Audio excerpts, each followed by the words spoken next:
What do y'all mean? Eternals rotten?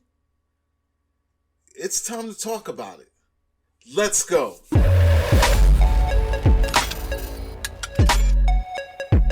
What's going on, everyone? Welcome to Klepcx FM, brought to you by WeAreCritiX.com, a place where we talk about movies, television, and pop culture. If you're into that kind of thing, make sure you hit the subscribe key and that notification bell so you can be up to speed about everything that I talk about here. Now, I finally have caught up with the rest of the media world, and I was able to see Marvel's Eternals today. Yes, it comes out this weekend. You can catch screenings as early as tomorrow, Thursday, or whenever you see this. But I got to see it tonight, and I'm going to tell you what I thought about it. Now, before I get into what I thought about this film, because there's a lot to kind of like break down without getting too complicated and without any spoilers, let's talk about what the Eternals are. The Eternals are a large group of superheroes within the Marvel universe who are created by these celestial beings, godly-like beings, to come to Earth and protect them from these creatures known as deviants. Now, while they're here on Earth, their job is to only keep them away from the deviants. They are not to interfere with things that happen with free will, such as war or battles within our own human race. They're only here to stop the deviants from disrupting life on Earth. Now, this thing stars a large cast. And when I say a large cast, I mean we've got Brian Tyree Henry, we've got Madong Seong. I hope I said his name right. I'm known for butchering the names. We've got Gemma Chan, we've got Richard Madden, Salma Hayek, Angelina Jolie, Kamal Nanjiani. Who else is in this thing? Leah McHugh, and then I'm missing one more. Who do we got? One more. My man, Kit Harington from Game of Thrones, and Lauren Rudolph. That's her name, Rudolph. That's quite the list of characters and actors to be in this movie. Now, it's directed by Oscar Award winner Chloe Zhao, who did No Man's Land, which was a pretty solid film, an art-like film. Very dry to most people, very character-driven, very dialogue-driven, but the point came across to a lot of people, which won her the Academy Award for Best Picture. So, jumping over into the major blockbuster superhero-like film, a lot of people thought that this was going to be a knockout the park type of film. But with some of you are seeing with reviews, Rotten Tomatoes reviews, and a lot of those reviews are based on early screenings. Not a lot of like the public have seen this movie until probably today. A lot of those reviews are by, a lot of the reviewers, not so much the fans. So I'm curious to see how the fans take this thing. The reviews have been horrendous, guys. This thing has gotten certified rotten on IMDb. I'm sorry, not IMDb, but Rotten Tomatoes. This is the first Marvel film to ever get the rotten, MCU film, I should say. First MCU film to ever get the rotten label. Let me explain to you guys what I thought about this film, because I didn't hate the movie. I didn't hate it. Do I think it's the best Marvel movie? No, it's not. Do I even feel like this movie is necessary? By the end of this movie, I didn't feel like it was necessary, but not because it's a bad movie. I will explain to you why I think that this movie wasn't necessary. So, let me explain to you why I enjoyed this movie. Being a reader of the comics, not so much as being able to deep dive within storylines, but knowing who certain characters are.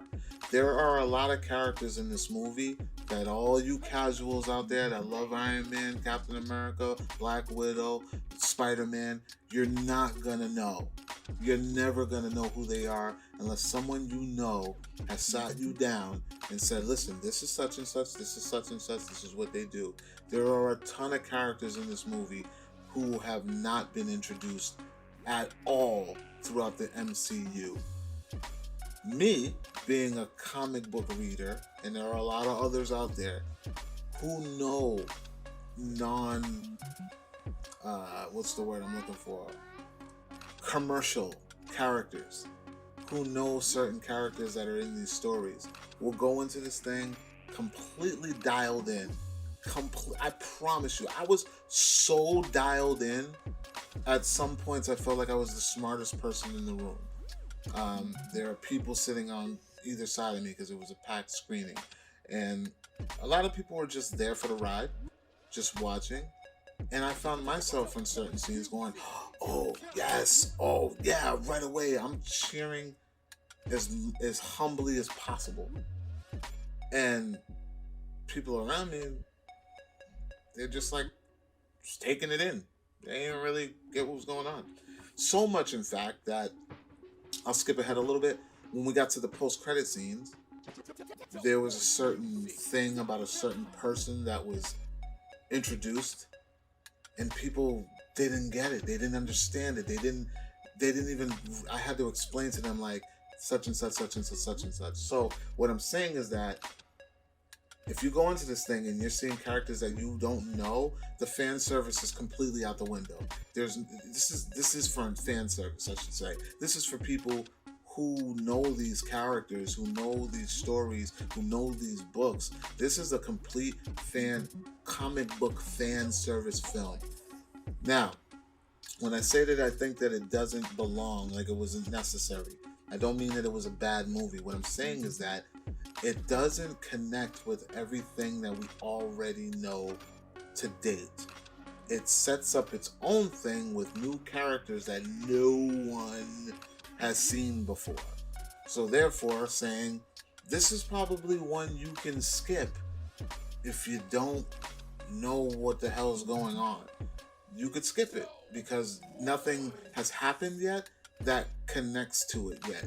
Now, in the trailer, they do refer to things that have happened that you may know about if you are an MCU fan.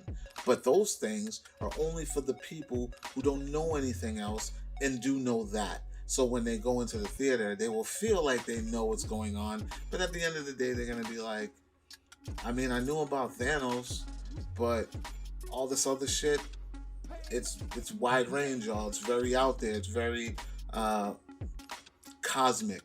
Now, here's my brief description of what to expect when you go into this movie. Okay.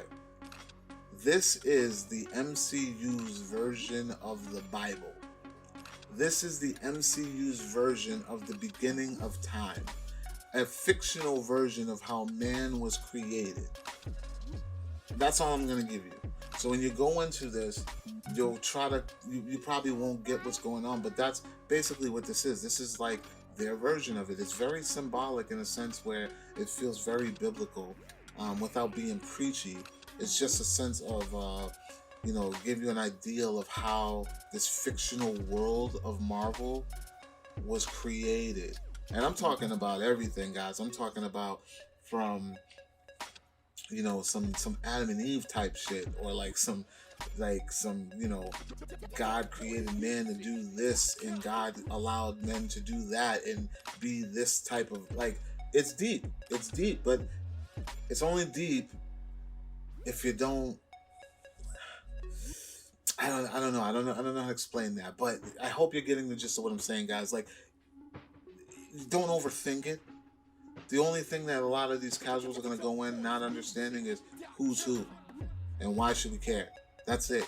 But if you know these characters, you're going to go in, you're going to be dialed in immediately, and you're going to be waiting for the payoffs because you know who's in the who's in the playground. You'll know the characters, and you'll be like, oh, cool. Now, it is not a direct adaptation from the comic. A lot of it is different. A lot of it has changed. A lot of the character traits are different. Even all the way down to the deviants, the creatures that you guys seen in the trailer, they're different. But there's one thing in this, one of the deviants in this thing, and I'm gonna say this. I don't think it's a spoiler, but there's one deviant in this. I don't know if you guys are familiar with the Captain America run, where Cap, in the comic, it's different from the movie, where he loses his serum and he turns into old man Captain America because of a alien something named Iron Nail. Iron Nail sucks the serum out of Cap, and Cap becomes an old man, and then that's when Cap gives Falcon the shield. There is a deviant in this movie that resembles Iron Nail, like completely. Like at one point, I was like, "Is that Iron Nail? Did they just introduce Iron Nail?" I promise you guys, when you see this movie, for you guys who know the comics, you'll know what I'm talking about. But other than that, I thought the Eternals was a pretty solid storyline because, like I said, I was dialed in. I knew what they were trying to tell us, but it serves no purpose. Like it does not connect with anything that you've already seen or already know. It's just a subplot movie of its own, and even the post-credit scenes, they set up future, but they set up future within what you've just watched. I'll leave it at that. That's all I'm gonna say. But other than that, guys, I thoroughly enjoyed it. Do I think it's going to be for everyone? No, it's not. If you didn't enjoy Eternals, I really would like to know what it was about it that you didn't like, outside of the fact that it's different from the comic book. I don't want to hear that it was different from the comic book, so that's what. No, we get it. These movies are all their own adaptations or whatever. We get it. That's a given. I want to know what it was about the storytelling, or the character development, or maybe the CGI wouldn't work for you. Because to me, it was cool. I didn't hate it. I thought the post-credit scenes were good, but to me, it didn't really serve a purpose within the narrative that we've been following over the last few months, after the pandemic. So, guys, let me know what you thought about the Eternals. Will you be seeing it this weekend? Are you super excited? Do you think it deserves the hate? I don't think it deserves the hate. This it's not perfect, but it's not trash. By no means is it rotten. I think it was decent. So whatever, guys. Like, comment, share. Make sure you subscribe. And for more movie news, television news, pop culture, check out wearecritics.com. And I will talk to you all later. Peace.